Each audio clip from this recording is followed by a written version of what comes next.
In the heart of rural Africa, the first rays of sunlight gently bathe the quiet village of Lulama. The huts, sculpted from clay and straw, stand like ancient sentinels, their shapes softened by the amber haze of dawn.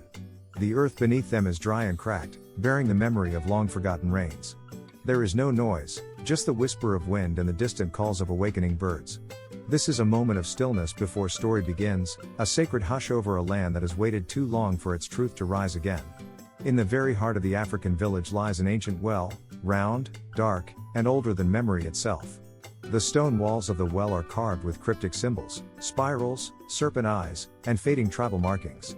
Moss clings to its base, but no one dares clean it. The people avoid looking at it, yet it seems to gaze back. A soft hum vibrates from within when no one is near. This is not just a well. It is a gate. A memory. A forgotten voice buried beneath centuries of silence. Zula is not like the other villagers.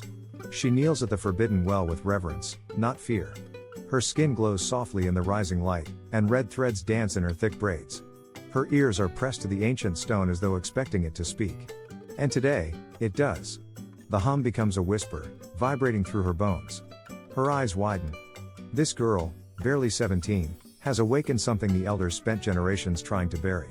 In a hut shadowed by age, filled with symbols of wisdom and warnings, Grandmother Ayodele sits bolt upright. The fire has long since gone out, but the air is thick with unseen energy. Around her hang ceremonial masks, their hollow eyes watching. Dried feathers and maize dangle from rafters, whispering of ancestors. Her scream is not of fear but of recognition. The well dreams again, she mutters, tears filling her ancient eyes. The past is no longer sleeping. A circle of elders, cloaked in silence and secrets, sits around a flickering fire under the starlit African sky. Wrinkled hands clutch carved staffs. The firelight flickers across their tense faces. No one speaks first. They know what Ayodele's words mean. They know who Zula is. The girl whose birth ended the drought. The child of the woman they betrayed. The drought was never about water, it was about truth buried too deep. And now it has returned. As Zula walks through the dusty paths of Lulama, silence follows her like a shadow. Women pull children close. Men mutter words she's heard since childhood, the cursed one, daughter of the well. Her head is high, but her heart pounds.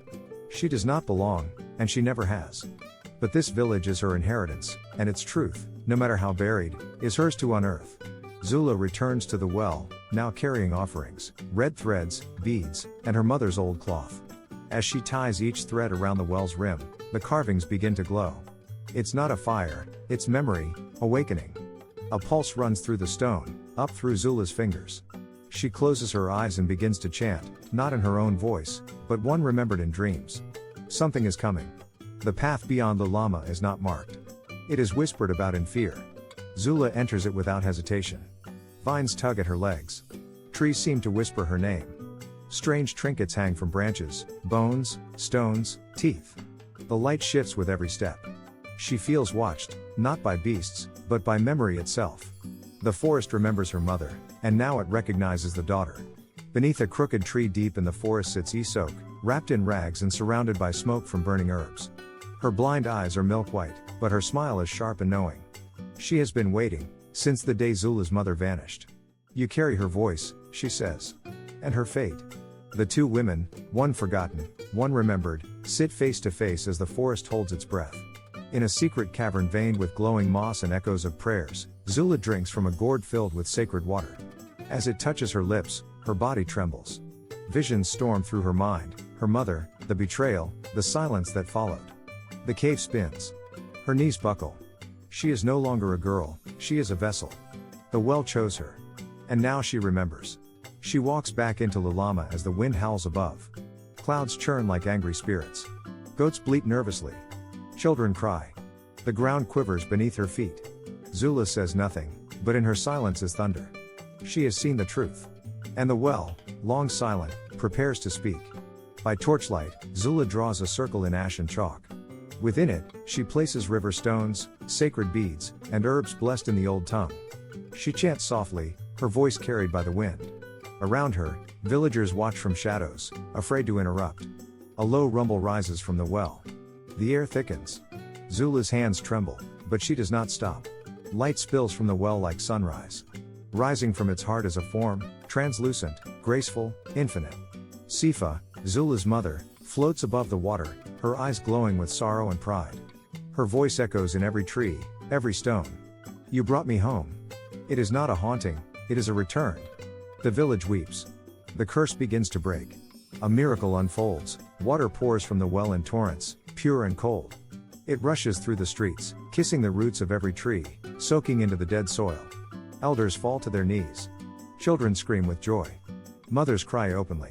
Lulama breathes again. Life returns, not just to the land, but to the memory of it.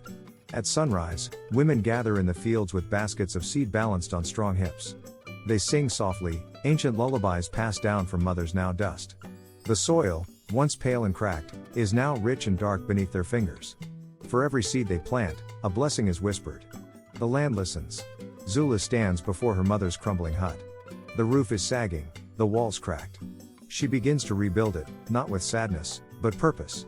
She paints the door a deep red, the color of dusk. Inside she places a candle, a carved stool, a single photo of Sifa. We are home now, she whispers. It is no longer a ruin, it is sanctuary. Under the shade of a great tree, children sit cross-legged, wide-eyed, dusty feet tapping as Zula reads aloud. Her voice is steady, warm. She shares tales of rivers, of courage, of mothers who never gave up. The children listen as if the tree itself is listening too. These are not just stories, they are restorations of memory. Small hands clutch sticks, etching letters into the dirt. Zula kneels beside them, smiling gently, guiding fingers. You are writing your names, she says. No one can take that from you. These girls, once taught to be quiet, now write spells of their own. The future takes shape in the dust. The well is no longer feared. It stands tall, proud, and wrapped in colorful cloth strips tied by villagers, each one a prayer, a memory, a thank you. It glows softly under the sun, no longer pulsing with warning, but radiating peace. It is not a grave anymore. It is a shrine. In the quiet of night, under the silver gaze of a full African moon, Zula stands barefoot beside the well. The air is warm. The earth hums beneath her. She holds nothing, says nothing. She simply breathes.